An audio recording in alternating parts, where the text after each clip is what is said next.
नमस्कार दोस्तों, मैं मानव राघवेंद्र। आप देख रहे हैं इंडिया नाउ 24/7। लखनऊ में लॉकडाउन की अवधि जैसे जैसे बढ़ती जा रही है, यहाँ के जनप्रतिनिधियों की समस्याएं बहुत ही विकराल होती जा रही हैं। इसी क्रम में आज हमारे साथ हैं श्री जितेंद्र सिंह जी, क्षेत्रीय मंत्री, भारतीय जनता पार्टी अवध क्षेत्र, राष्ट्रवाद की एक प्रखर आवाज़। आइए करते हैं इनसे बात। सर, सबसे पहले तो बहुत बहुत धन्यवाद आपका जो आपने हमारे चैनल को समय दिया। आपको भी बहुत बहुत धन्यवाद। सर, जैसा कि आप देख रहे हैं कि पिछले 1 महीने से ज़्यादा का समय हो गया है लॉकडाउन की अवधि बढ़ते हुए। ऐसे में जो जन सामान्य के सामने जो परेशानियां आ रही हैं, आप एज अ पार्टी क्या देखते हैं इस समस्याओं के बारे में? देखिए, निश्चित तौर पे ये समस्या है देश के लिए एक बहुत बड़ा, ये वैश्विक गंभीर चुनौती है। लेकिन जैसे हमारे प्रधानमंत्री जी ने पहली बार लॉकडाउन करते हुए उन्होंने ये देश की जनता के सामने संबोधन दिया था कि जान है तो जहान है। सबसे पहली प्राथमिकता आज हमारे देश के प्रधानमंत्री जी का है कि सबकी जान को कैसे बचाया जाए। और उसी क्रम में आप देख रहे हैं कि आज जो पूरी दुनिया के अन्य देशों के अंदर कोरोना महामारी जो है त्राही त्राही मचाई हुई है। बड़े बड़े देश के राष्ट्राध्यक्ष जो अपने आप को विकासशील देश कहते थे, विकसित देश कहते थे, आज उनके यहाँ उनके हाथ पांव फूले हुए हैं इस महामारी से लड़ने के लिए। लेकिन हमारे प्रधानमंत्री जी के नेतृत्व में 130 करोड़ देशवासी बिल्कुल चट्टान की तरह खड़े हैं और मुझे पूर्ण विश्वास है कि भारतवासी इस कोरोना को हरा के मानेंगे, दम लेंगे।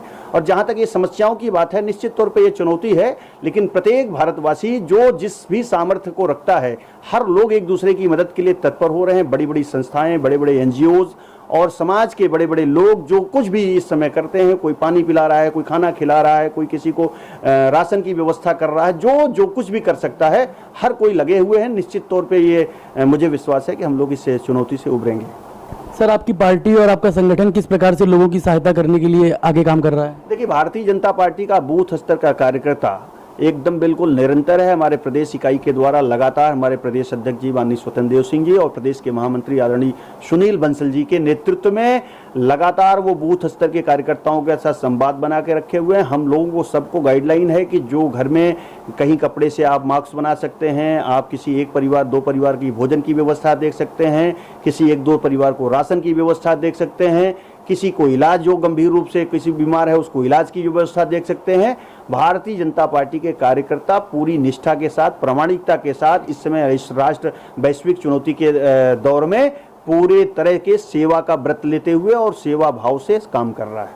सर, जैसा कि आप पिछले कई दिनों से देख रहे हैं कि महाराष्ट्र की पालघर की घटना हो या उत्तर प्रदेश में बुलंदशहर की घटना हो, संतों की जिस तरह से निर्मम हत्या करी जा रही है, इन सब घटनाओं को आप कैसे देखते हैं? देखिए, निश्चित तौर पे ये जो भारत के सनातन परंपरा के संवाहक हैं हमारे संत, और संत के ऊपर हमला निश्चित तौर पे ये हृदय विदारक घटना है। इसकी तो मतलब घोर भर्त्सना की जा सकती है और ऐसे नरभक्षियों के ऊपर कठोर कार्रवाई की जाना चाहिए।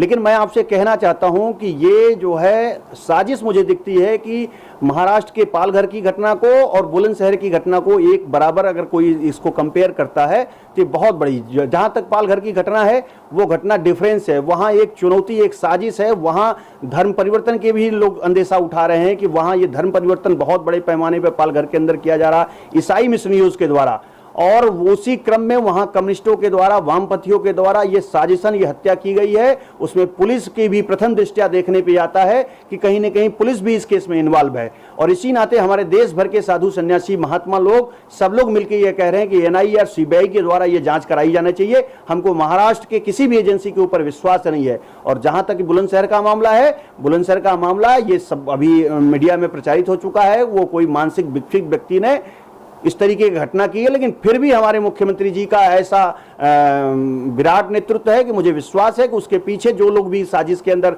अगर कहीं होंगे तो निश्चित तौर पर उनको बेनकाब किया जाएगा और कानूनन जो भी कठोर से कठोर दंड होगा वो दिया जाएगा। सर, उत्तर प्रदेश के समस्त क्षेत्रवासियों को और अपनी पार्टी के कार्यकर्ताओं को आप हमारे चैनल के माध्यम से कोई संदेश देना चाहेंगे? देखिए, संदेश देने के लिए हमारे प्रधानमंत्री जी का जो नेतृत्व है, प्रधानमंत्री जी लगातार संदेश दे रहे हैं। वही संदेश हम सब के लिए मंत्र का काम कर रहा है। हम सबको इस समय अपने आप को सुरक्षित रखना है, समाज के बचाव के लिए सबको जागरूक करना है और सामाजिक दूरी नहीं हमको करनी है, हमको जो है शारीरिक दूरी बनाते हुए, हमारे प्रधानमंत्री जी ने मन की बात में कहा कि 2 गज की दूरी, गांव के लोगों को उन्होंने गांव की भाषा में बताया कि 2 गज की दूरी सबको बना के और हर व्यक्ति, प्रत्येक व्यक्ति घर के बाहर निकले तो मास्क लग पहन के निकले और हम एक दूसरे को जागरूक करते रहें। जो भी अभावग्रस्त लोग हैं उनको जिस भी तरीके का अभाव है उस अभाव को पूरा करने के लिए हम सामर्थ्यशाली हैं। अगर मेरे पास सामर्थ्य नहीं है तो हम समाज से ही आग्रह करके भिक्षा मांग के हम उनकी आवश्यकता को पूरा करेंगे। इसी मंत्र को लेकर भारतीय जनता पार्टी इस समय काम कर रही है।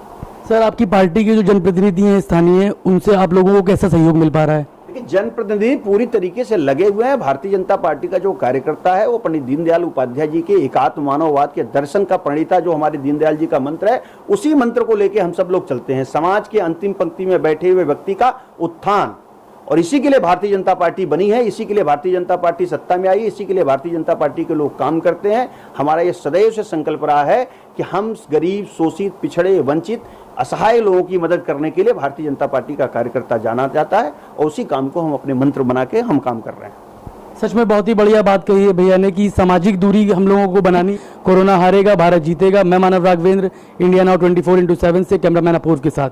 देखते